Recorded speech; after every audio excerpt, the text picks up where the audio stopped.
Ladies and gentlemen, once again, welcome to the Kakasungura YouTube channel. A big thank you, as I always say, to those who are committed at seeing this platform grow. Let me put this for the record.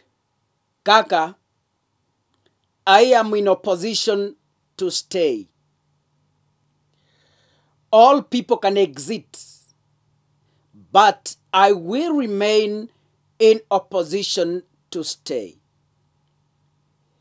If the Constitution is amended to create the office of the opposition leader, that is where I will be. Awe Raila Odinga, awe Kalonzo Musyoka, awe Babu Owino, awe Joho, awe Eugene Wamalwa, awe Uhuru Kenyatta, whoever who the Constitution will give the mandate to be the official opposition leader. Mimi hapo ndio nitakanyaga, nishike na mikono miwili na mikono yote. So, mimi niko opposition kukaa paka ile siku Ruto atatoka mamlakani. Then that is when I will decide where to move to. Back to national politics.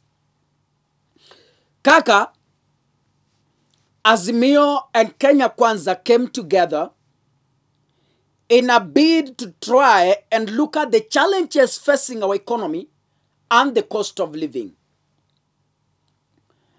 They came up with an radical report which includes radical changes ranging from the IBC to the Constitution to the cost of living, to the creation of so many things are in that report.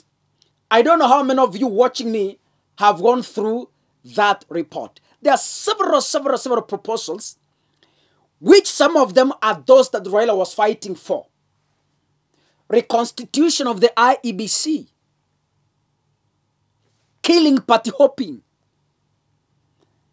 Using members of parliament. You buy them and you... So there are so many proposed changes that are going to be effected if the radical report is going to be passed in parliament and be enacted as a part of our constitution. Now, the Azimio and the Kenya Kwanza came together.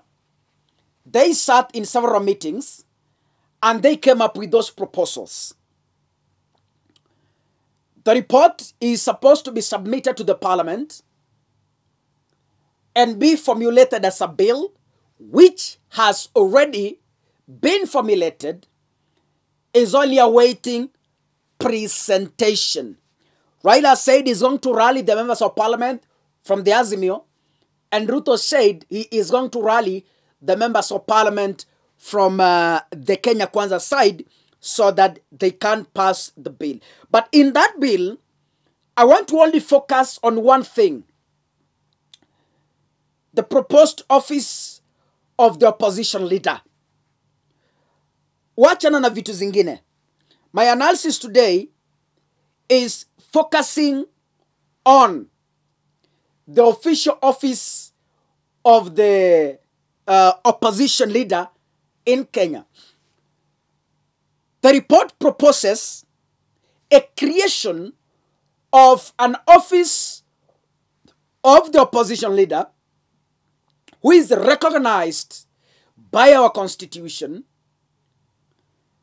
and it will have an office funded by the exchequer and other benefits from our tax. Now,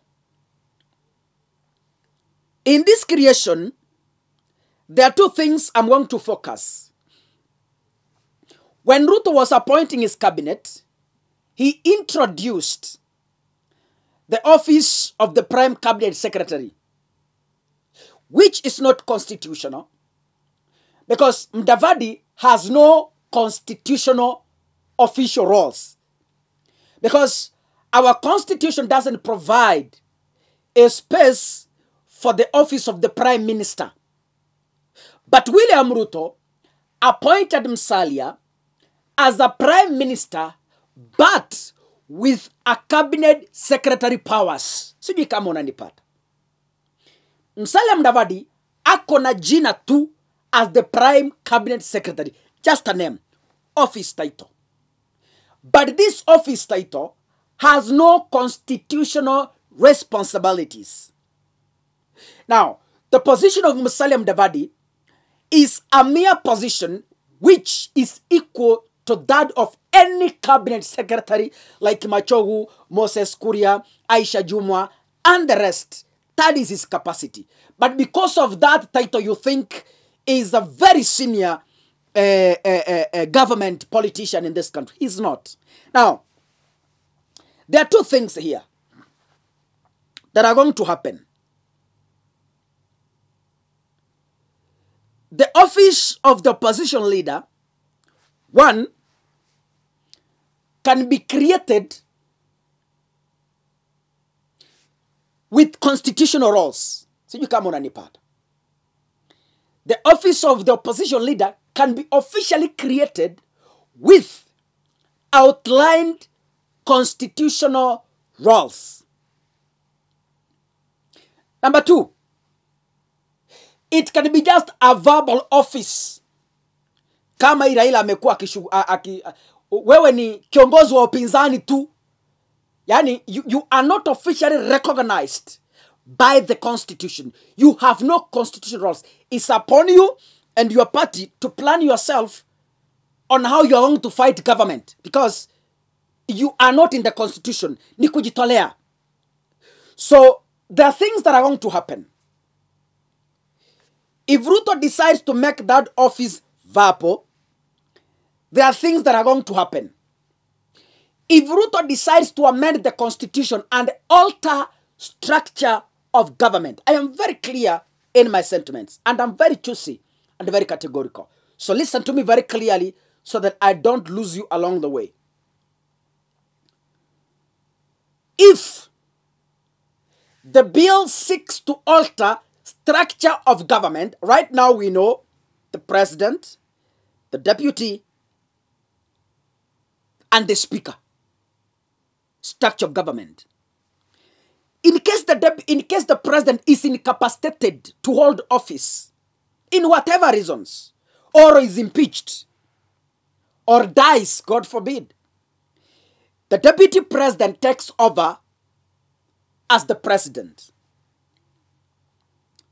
If both cease to exist, they both die, they are both incapacitated, or any other reason that renders them unable to run office, the Speaker of the National Assembly takes over for a period of specified time constitutionally. So what I'm saying here is altering this structure to now inject another figure called office, or injecting another office or another figure called opposition leader, officially known, then that calls for a referendum.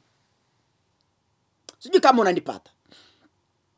So Kenyans, we are staring at a referendum because the proposed office of the opposition leader is going to be a constitutional office with a constitutional mandate.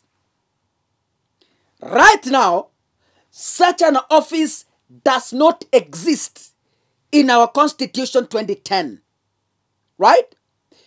If it's going to be created, that means the structure of government is going to be altered to inject a new role in the already stipulated. That if that is bound to happen, the only way that can be done is through the popular initiative. The popular initiative means a referendum will be held by the IEBC. So Kaka, the NADCO report is ready. It has been presented to William Ruto and Raila Odinga. They have agreed to it. A bill has been already drafted. What is remaining now is presenting that bill to Parliament. There are two things that are going to happen in Parliament. The Parliament will go through the whole bill. It gets to understand the proposed changes. Two things to happen. There are those changes that can be effected through the parliamentary system. Wabunge wanajadiliana, wanasema hiyo ipite, inapelekewa rais, anaweka signature. So the members of parliament are going to look into the bill. They isolate some sections which require a parliamentary system, ziwekwe kando, and they are going to look at those that must be passed by the popular initiative, ziwekwe kando. The ones for the popular initiative, where the altering of the government structure, which is going to include the office of the position, is among them, must be subjected to the referendum. So what am I saying, Kaka? Kenya, we are staring at a referendum, constitutional change. We are expecting a referendum, a constitutional change. So tujipange wa Kenya kupiga kura tena kwa referendum ili kubadilisha katiba, kutengeneza baadhi ya nafasi katika serikali ya Kenya kwanza. God bless you, ladies and gentlemen. See you in the next video. Asanteni sana. Mwenyezi Mungu akubariki. If you have a suggestion on what you could wish us to talk about in this very platform, Kaka, wenda nisifikia maneno yote pale nje. If you feel like this need to be expounded more, or there's something you have and you do not understand it, nitumia kwa WhatsApp and I will do research on your behalf and I will present facts on the table and tell you how it is supposed to be. That is why I'm here, Kakasungura, as your guider. God bless you. See you in the next video. Asanteni sana.